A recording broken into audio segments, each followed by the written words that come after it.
Bengal files यूं तो box office पर औंधे मुंह गिरी है। कम्युनलिज्म के वायरस की ये बूस्टर डोज है जो लगाई गई है बंगाल फाइल्स के जरिए। अब नफरत का बाजार शायद इतना गर्म नहीं रहा है 2024 के इलेक्शन के बाद कि लोग बंगाल फाइल्स जैसी फिल्म को देखें और उसको सराहें। बंगाल फाइल्स का जो पूरा प्रोपेगेंडा जो अग्निहोत्री जी लेकर आए हमारे सामने, जो हमारे सर पर ये फोड़ा जा रहा है ये बम, इसको सेंसर बोर्ड पास कैसे कर रहा है इतनी हिंसा को? So censor board is going by what the central government wants them to go. It's very clear. देखिए 2023 में एक मूवी आए थे रक्त बीज, तो यहाँ पर भी एक बंगाली प्रेसिडेंट को दिखाई देता है और दिखाई देता है कि Islamist terrorist are trying to kill. उनकी मंशा सिर्फ ये हिंदू मुस्लिम में आज के भारत में इख्तिलाफ पैदा किया जाए। तो बीजेपी के ऑपोजिशन में जो पार्टियां हैं, न सिर्फ कि उनको पॉलिटिकल पार्टियों से लड़ना है, इलेक्शन कमीशन से, मीडिया से, जुडिशरी के एक बड़े हिस्से से, बल्कि उन्हें फिल्म मेकर्स से और लोगों से भी लड़ना है इनको। In the making of a film, there are a lot of distorted facts, history completely distorted for an objective, for a vested interest. So I think we condemn all people across the country who believe in communal harmony, unity, must condemn this film because it is setting a wrong trend, or it gives a wrong message across the country. नमस्कार, the wire में आपका स्वागत है। मैं हूं आरफा खानम शेरवानी। नरेंद्र मोदी के पिछले 11 साल के शासन ने इतना तो तय कर दिया है कि कम्युनलिज्म को एक कॉमन सेंस के तौर पर आम आदमी का डेवलप कर दिया है। और जब जब ऐसा लगता है कि सांप्रदायिकता की जो डोज है वो थोड़ी कम हो रही है, तो सांप्रदायिकता के जहर के इंजेक्शंस लगाए जाते हैं। अब उन इंजेक्शंस के तौर पर फिल्मों को रिलीज़ किया जा रहा है। आपको पता है Kerala story, Kashmir files, Tashkent files, उसके बाद अब एक और बम गिरा है, वो है बंगाल फाइल्स। ये अलग बात है कि जो भारत है, भारत का एक बड़ा हिस्सा इस जहर को, इस तरह की फिल्मों को रिजेक्ट कर रहा है, लेकिन इस बात से इनकार नहीं किया जा सकता लेकिन भारतीयों को लगातार नफरत करना सिखाया जा रहा है। मैं सीधे तौर पे कहूँ तो हिंदुओं को मुसलमानों से नफरत करना सिखाया जा रहा है कि ये बहुत ख़राब लोग हैं, नफरत के काबिल हैं और इनके खिलाफ हिंसा का लगातार इस्तेमाल होना चाहिए। बंगाल फाइल्स यूँ तो बॉक्स ऑफिस पर औंधे मुँह गिरी है, लेकिन इसके अलावा जो उसकी छोटी छोटी क्लिप्स हैं हम देख रहे हैं सोशल मीडिया पर वायरल हो रही हैं और एक पूरी फौज है इन्फ्लुएंसर्स की जो लगाई गई है इस फिल्म को कामयाब करने में कि अगर थिएटर में भी आप जाकर नहीं देख रहे हैं तो मुफ्त में जाकर आप व्हाट्सएप पे देख लीजिए, फेसबुक पे चले जाइए, आप अगर ट्विटर पे चले जाइए, इंस्टाग्राम पे चले जाइए, कोई कॉपीराइट्स का वायलेशन तक भी नहीं दिख रहा है। लगातार जो इस तरह से कहने की कोशिश हो रही है, द हिंदू का एडिटोरियल साफ तौर पे ये कहता है कि जैसे कोविड के समय में एक बूस्टर डोज लगाई गई थी, वैसे ही एक कम्युनलिज्म की बूस्टर डोज है, कम्युनलिज्म के वायरस की ये बूस्टर डोज है जो लगाई गई है बंगाल फाइल्स के जरिए। क्या ये इरादा है इसको अचीव करने का? और ख़ासकर बंगाल चुनाव से ठीक पहले जो पॉलिटिकल पार्टियां हैं, टीएमसी जैसी पार्टी या कांग्रेस और वाम दल, उनको सिर्फ पॉलिटिकल पार्टियों से ही नहीं लड़ना है, उनको सिर्फ इलेक्शन कमीशन से, मीडिया से, जुडिशरी से, इसके अलावा फिल्म डायरेक्टर्स से भी उन्हें झगड़ना पड़ेगा। बंगाल में, पश्चिम बंगाल में, बंगाल में इसको बैन कर दिया गया है फिल्म को, लेकिन फिर भी अलग अलग तरीके से ये फिल्म देखी जा रही है। मेरे साथ इस मुद्दे पर बातचीत करने के लिए दो बेहतरीन मेहमान हैं। ज़ियाउल सलाम साहब मेरे साथ जुड़े हुए हैं, द हिंदू के पत्रकार, एक ज़माने तक वो लिखते रहे फिल्मों पर। दूसरी हैं अपर्णा भट्टाचार्य जो कि पॉलिटिकल कमेंटेटर हैं। दोनों मेहमानों के ज़रिए हम समझने की कोशिश करेंगे कि बंगाल फाइल्स का जो पूरा प्रोपेगेंडा जो अग्निहोत्री जी लेकर आए हमारे सामने, जो हमारे सर पर ये फोड़ा जा रहा है ये बम, ये किस तरफ जा रहा है, किस तरह से मुसलमानों को और ज़्यादा से ज़्यादा, और ख़ासकर जो बंगाली पहचान के मुसलमान हैं। अभी अभी 24 घंटे पहले की खबर है कि बंगाली मुसलमान को मारा पीटा गया और उससे कहा गया जय श्री राम बोलो। असम में आप देख रहे हैं बांग्ला जो भाषी मुसलमान है उसे स्टेट, नॉन स्टेट, हर तरह से परेशान करने की तमाम तरह की कोशिशें हो रही हैं। सबसे पहले मैं ज़िया साहब आपसे ही मैं शुरुआत करना चाहती हूँ कि ये कुछ फिल्में इनमें कामयाब होती हैं, कुछ नाकाम हो रही हैं। क्या हम इस बात के लिए ही एक तरह से संतुष्ट हो जाएं कि चलिए कोई बात नहीं है, फिल्म तो नाकाम हो गई, फिल्में ये बना रहे हैं तो कोई बात नहीं? इस पर दो चीजें हैं आरपा। देखिए, अब से कुछ साल पहले कश्मीर फाइल्स आई थी तो उसको भारी रश मिला था और फिल्म हाउसफुल रही थी और करोड़ों का बिजनेस किया था और विवेक अग्निहोत्री की पहचान कश्मीर फाइल्स से ही हुई। लेकिन अब जब उन्हें बंगाल फाइल्स बनाई तो ये अवाम ने फिल्म को रिजेक्ट किया है। इसको आप 2 तरीके से देख सकते हैं कि फ़िल्म अपने आप में बहुत कमज़ोर फ़िल्म है, सिनेमैटिक दृष्टि से और इसकी लेंथ वग़ैरह बहुत ज़्यादा है, तो लोगों को पसंद नहीं आई। दूसरा ये चीज़ है कि आप नफ़रत का बाज़ार एक हद तक चला सकते हैं। अब नफ़रत का बाज़ार शायद इतना गर्म नहीं रहा है 2024 के इलेक्शन के बाद कि लोग बंगाल फाइल्स जैसी फ़िल्म को देखें और उसको सराहें और उसको आपस में ट्वीट और रीट्वीट करते रहें। तो इस फ़िल्म के फेलियर में इंडिया की डेमोक्रेसी की सफलता की पहली किरण नज़र आती है। अपर्णा, यहाँ मैं आपसे ये जानना चाहती हूँ, कश्मीर फाइल्स जैसी ऐसी फ़िल्में हैं जिन्हें मेरे जैसे लोग हिम्मत भी नहीं कर सकते देखने की, यानी कि वो लोग ख़ासकर जिनके नाम मुसलमान हैं या जिनकी पहचान मुसलमान है, ऐसे लोग जो दाढ़ी टोपी वाले लोग हैं, परिवार के साथ सिनेमा देखने जाया करते थे, बुर्का ओढ़ी हुई औरतें, यानी कि जो विजिबल मुस्लिम्स हैं, वो तो हिम्मत भी नहीं कर सकते कि थिएटर में जाके फ़िल्म देखें। क्योंकि कश्मीर फाइल्स के बाद हमने देखा था कि किस तरह से सिनेमा हॉल्स में, थिएटर्स में वायलेंस हुआ था, लोग नारे लगा रहे थे, लोग रो रहे थे, नाराज़ हो रहे थे फ़िल्म को देख के। इस फ़िल्म का भी मैंने 3 मिनट का ट्रेलर मेरे लिए देखना नामुमकिन हो गया। इतना वायलेंस, इतना गोर इस फ़िल्म में दिखाया जा रहा है कि कमज़ोर दिल वाले लोग, आप हिंदू-मुस्लिम तो भूल जाइए, कमज़ोर दिल वाले लोग तो इस फ़िल्म को देखना, उन्हें देखना ही नहीं चाहिए। इसको सेंसर बोर्ड पास कैसे कर रहा है इतनी हिंसा को? देखिए, ये सेंसर बोर्ड कैसे पास कर रहे हैं, सेंसर बोर्ड यहाँ पर अजीब है। इसको ये आप छोड़े म ये इससे पहले केरला स्टोरी भी ऐसे किया। एक के बाद एक बहुत एक के बाद एक मूवीज़ आ रहा है जो हेट्रेड फैला रहा है। आप ये तो हमारे सेंसर बोर्ड का मामला छोड़िए, ये तो हमारा देश का होम मिनिस्टर बोल रहा है कि किसी को प्राइम मिनिस्टर बोल रहा है कि किसी से कपड़े से दिखाई देता है कि कैसे है। तो ये so censor board is going by what the central government wants them to go, it's very clear. और ये एक आप बोलेंगे कि बंगाल फाइल्स फ्लॉप हुआ है, बंगाल फाइल्स फ्लॉप होने से ये हमारे लिए आशा है। बात ये है कि ये मूवी लोग थिएटर में इनका जो टारगेट ऑडियंस है, ये थिएटर में जाके नहीं देखने वाले में से है।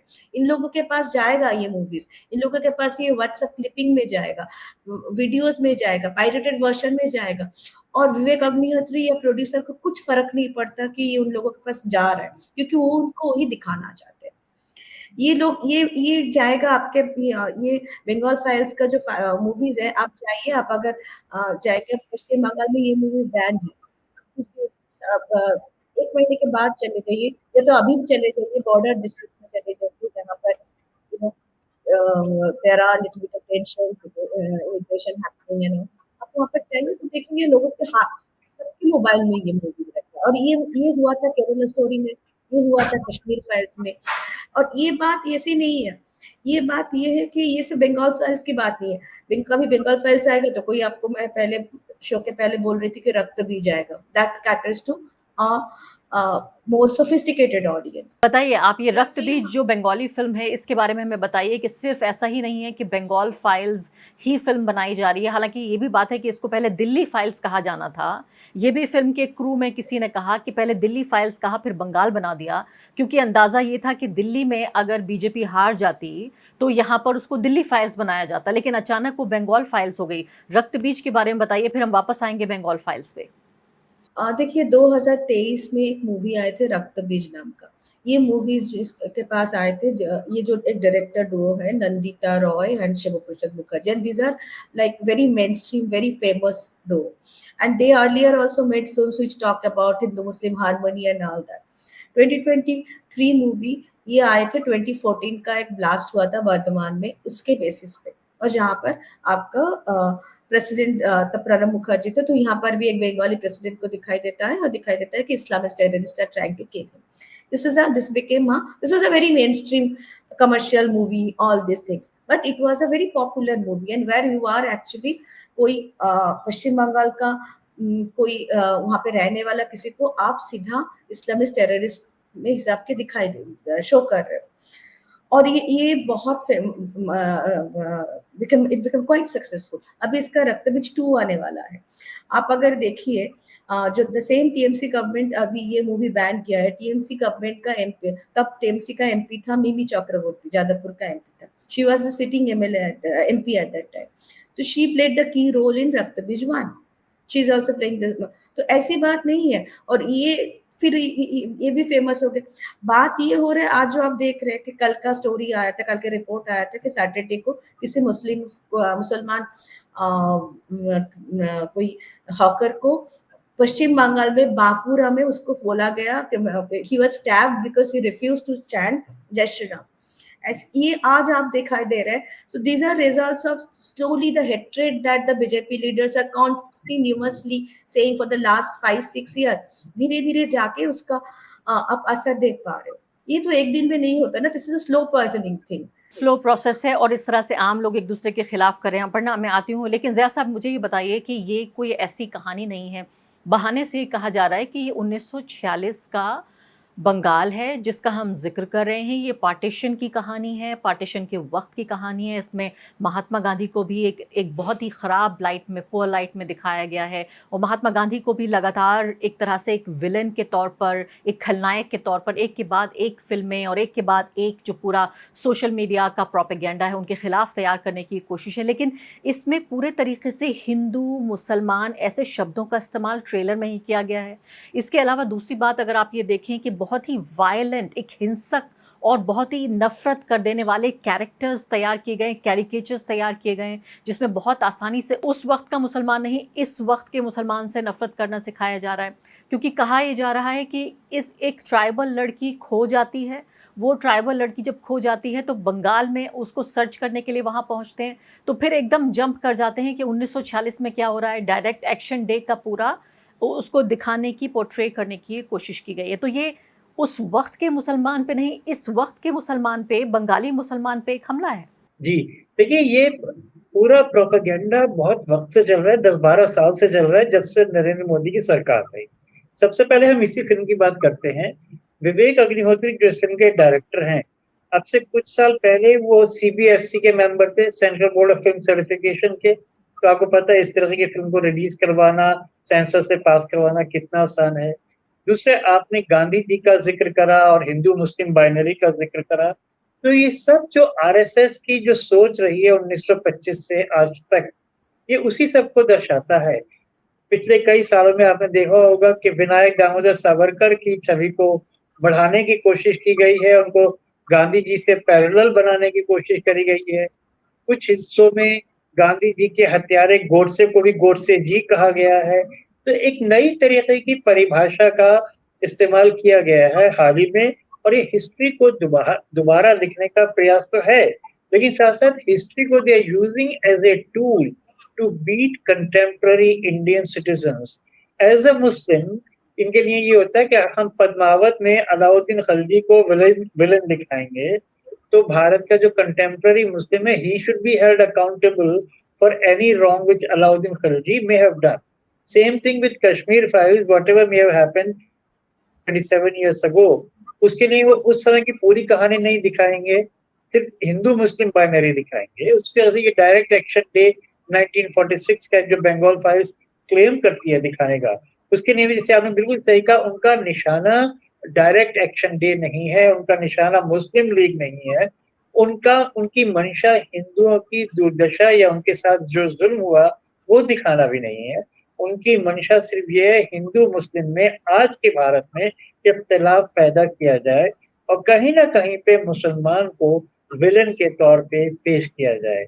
इसी कड़ी में बहुत सारी फिल्में आई हैं पिछले 8-10 साल में, जैसे अशोक पंडित की भी फिल्म आई थी 72 पूरे, और इस तरह की बहुत फिल्में रही हैं। मैं अगर आपको बहुत ही थोड़ा सा ब्लंट वे में कहूँ, विवेक अग्निहोत्री या Ashok Pandit are the cinematic equivalent of the lynch mobs which greeted Akhlaq in Dadri and many other Muslims in Rajasthan and Haryana. बहुत ही आप दुखदाई ये बात कह रहे हैं, और इसको एक तरह से सिनेमैटिक जो फ्रीडम है या एक क्रिएटिव फ्रीडम है उसके तौर पे दिखाया जा रहा है। कई लोग इस बात की आलोचना भी कर रहे हैं। अपर्णा से मेरी बात हो रही थी इस कार्यक्रम से पहले, वो भी कह रही थी कि वो बैन के फेवर में नहीं है। मैं आपसे भी जानना चाहती हूँ ज़िया साहब, आपसे सवाल ये है कि अपर्णा ये कह रही हैं कि ये खुश होने का मौका नहीं है कि 35 करोड़ की बनी फिल्म पहले दिन वो 1.5 करोड़ रुपए कमा पाई, नाकाम हो गई। फिल्म का कामयाब होना, उस तरह से लोगों को थिएटर घर में आना तो मकसद है भी नहीं। अपर्णा की बात से मैं पूरी तरह सहमत हूँ, आप खुश ज़रूर हो रहे हैं, लेकिन वो कह रही हैं खुश होने का मौका नहीं है, इसको अब जी। मैं इस बात फिर से कहूँगा कि यही जनता थी जो कश्मीर फाइल्स पे टूटी पड़ रही थी। सिनेमा हॉल में वंदे मातरम गाया जा रहा था, मुसलमानों के खिलाफ नारे लग रहे थे। यही जनता थी कुछ महीने पहले छावा पे उस तरह से टूटी पड़ रही थी और मुसलमानों के खिलाफ नारे लगाए जा रहे थे हर हर महादेव के साथ सिनेमा हॉल्स में। ये वही जनता है जो कि अब थोड़ी समझदारी का पहला साइन दिखा रही है बंगाल फाइल्स को के। लेकिन अपर्णा की बात एक हद तक सही है कि बंगाल फाइल्स सिनेमा हॉल्स में नहीं चली, ये अच्छी बात है। लेकिन जो RWA जो कि एक तरह से आजकल RSS का एक एक्सटेंशन विंग के तरह से काम करता है, RWA में इस फिल्म की तारीफ है और इसके छोटे-छोटे शॉट्स आने शुरू हो गए हैं और लगातार जो आप नॉर्थ इंडिया में देखेंगे, दिल्ली, यूपी वगैरह में RWA लोगों को प्रोत्साहित कर रही है कि हमें आने वाले संडे को ये फिल्म देखकर आना है। हम सब लोग ग्रुप में 50 के जाएँगे, 100 के जाएँगे। ये कहीं न कहीं पे इस फिल्म को चलाना है। चलाने में ही उनकी मंशा ये नहीं है कि बहुत अच्छी फ़िल्म है, शानदार फ़िल्म है, अच्छे सिनेमा को एनकरेज करना चाहिए। सिर्फ़ इतना है कि मुसलमानों को विलेन दिखाना है, तो इसको आगे तक पहुँचाना है। और ये भी बात है कि वो हो सकता है बेहतर तरीके से फ़िल्म बनी, थोड़ा कस के, कसाव के साथ के लोगों के लिए ज़्यादा देखने काबिल थी वो फ़िल्म जो कश्मीर फाइल्स थी, इसलिए वो हिट हो गई, या केरला स्टोरी का हम ज़िक्र करें वो हिट हो गई। धीरे-धीरे जिन इंजेक्शंस का ज़िक्र मैं कर रही हूँ और जो द हिंदू का एडिटोरियल अनुज ने वो आर्टिकल लिखा है जो सीधे तौर पे वो ये कह रहे हैं कि वायरस का बाकायदा इंजेक्शन बूस्टर डोज़ लगाया जा रहा है कि कहीं आप ऐसा तो नहीं है कि आप कम सांप्रदायिक हो गए, आप कम कम्युनल हो गए, ये लीजिए एक इंजेक्शन और लीजिए। सिर्फ आप नफरत करते रहिए, सिर्फ गर्व करो, नफरत करो और बार-बार बीजेपी को चुनाव में जिताते रहो। अपर्णा, आप चूँकि वेस्ट बंगाल से हैं और आप वहीं से बातचीत हमसे कर रही हैं, मुझे ये बताइए कि इसको आप चुनाव से कितना जोड़ कर देख रही हैं? जैसे मैंने अपनी प्रस्तावना में भी ये कहा कि न सिर्फ कि ऑपोज़िशन पार्टियों को, या फिलहाल ये पार्टी चूँकि सत्ता में है और इलेक्शन लड़ेगी, तो बीजेपी की ऑपोज़िशन में जो पार्टियाँ हैं, न सिर्फ कि उनको पॉलिटिकल पार्टियों से लड़ना है, इलेक्शन कमीशन से, मीडिया से, जुडिशरी के एक बड़े हिस्से से, बल्कि उन्हें फ़िल्म मेकर्स से और उनकी तथाकथित जो क्रिएटिव फ्रीडम है उसके नाम पर ये इतने हेटफुल जो प्रोपेगेंडा बनाया जा रहा है, जो हमें नाज़ी जर्मनी की याद दिलाता है, उस तरह के लोगों से भी लड़ना है इनको। अब इलेक्शन से आप किस तरह से जुड़ा हुआ देख रही हैं? खुद फ़िल्म के जो निर्माता निर्देशक हैं, वो कह रहे हैं कि इलेक्शन से पहले हमने लॉन्च किया है। ये पूरा ही इलेक्शन को लेके बना जा रहा है। बट ये बात ये है कि अ, देखिए, पिछले कई सालों में, पिछले 15 साल में अगर आप देखेंगे कि पश्चिम बंगाल में आरएसएस का जो शाखास है, आप अगर देखें बीजेपी हार रहा है, बीजेपी एक के बाद एक चुनाव हार रहा है पश्चिम बंगाल में, लेकिन आरएसएस का जो ग्रोथ हो रहा है पश्चिम बंगाल में, उसका कोई कमी नहीं दिखाई दे रहा। RSS has grown multifold in West Bengal. हर आप जिला में जाओगी तो आप RSS का आपका शाखा मिलेगा, स्कूल मिलेगा। तो ये जो धीरे-धीरे आप देख पा रहे हो, this is a larger project also and election is definitely there.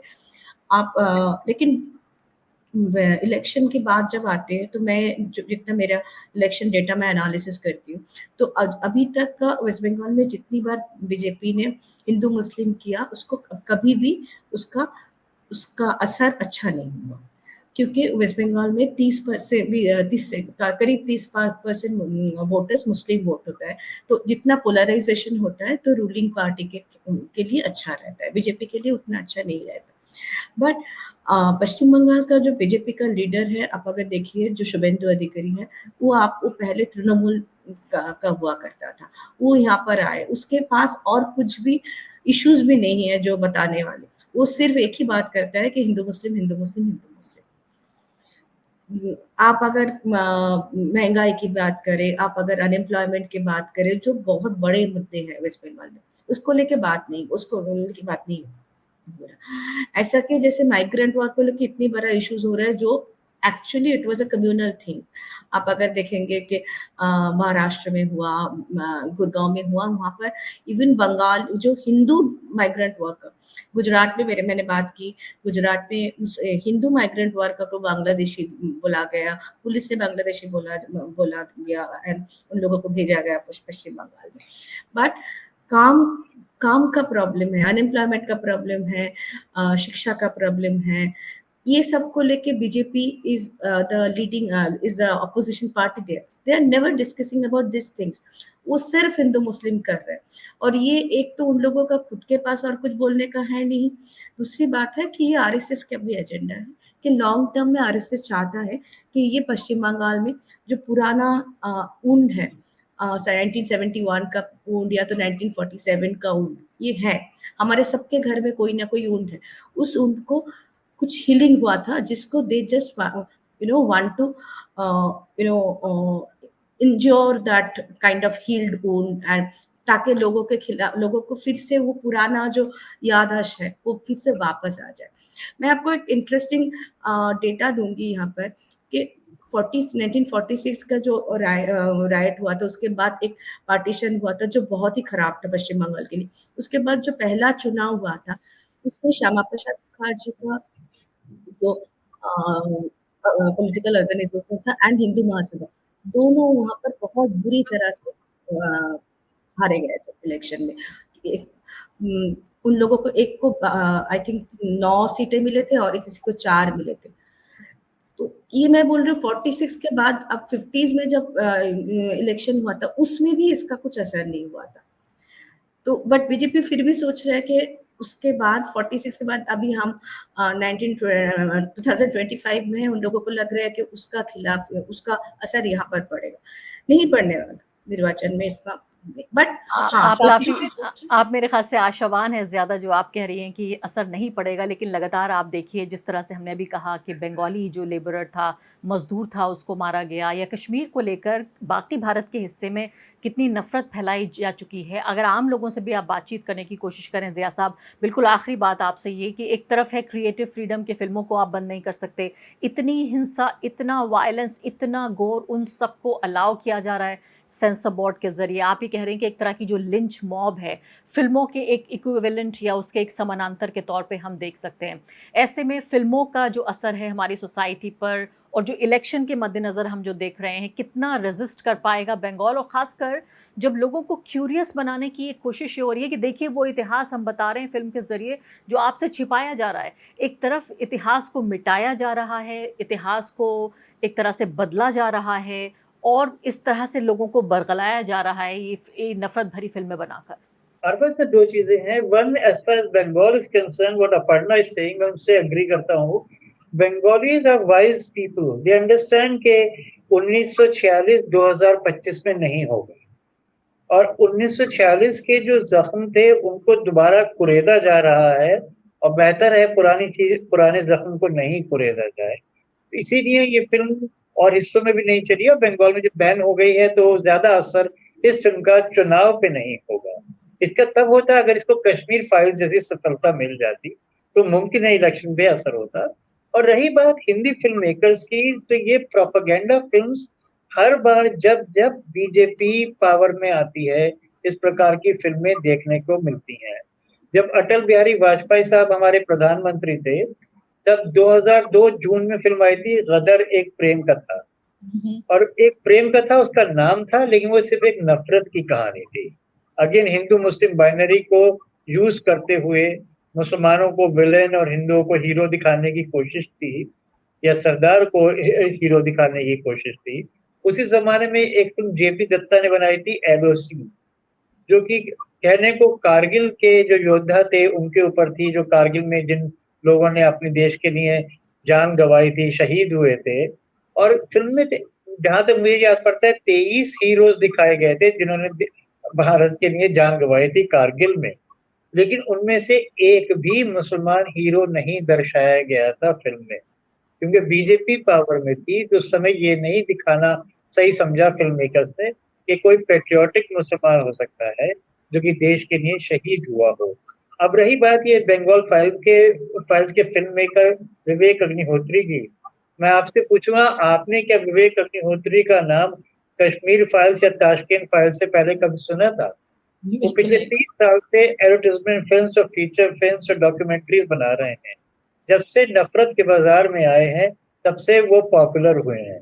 अगर आप उनके रेज़्यूमे में से नफरत वर्ड निकाल दें तो विवेक अग्निहोत्री का वजूद खत्म हो जाएगा। बहुत बहुत शुक्रिया आप दोनों का। उम्मीद हम ये करते हैं जो आप दोनों उम्मीद कर रहे हैं उसी से मैं भी थोड़ी उम्मीद की रोशनी ले रही हूँ कि भारत की जनता ने जैसे बॉक्स ऑफिस पर इसको नाकाम किया है, इसी तरह से जनता समझ जाए कि ये प्रोपेगेंडा फिल्में हैं। चाहे कितने भी इन्फ्लुएंसर लग जाएं, चाहे कितना भी ये पूरा जो इकोसिस्टम है ये कोशिश करे कि भारत की जनता को, आम लोगों को एक दूसरे के खिलाफ खड़ा करने की, हिंदू और मुसलमानों को, उम्मीद है कि जनता इसको नहीं खरीदेगी। शुक्रिया आप दोनों का। द वायर के और वीडियोस देखने के लिए सब्सक्राइब करें और बेल आइकन पर क्लिक करें। स्वतंत्र पत्रकारिता की आर्थिक मदद करने के लिए डिस्क्रिप्शन में दिए गए लिंक पर जाएं और अपनी राशि चुनें।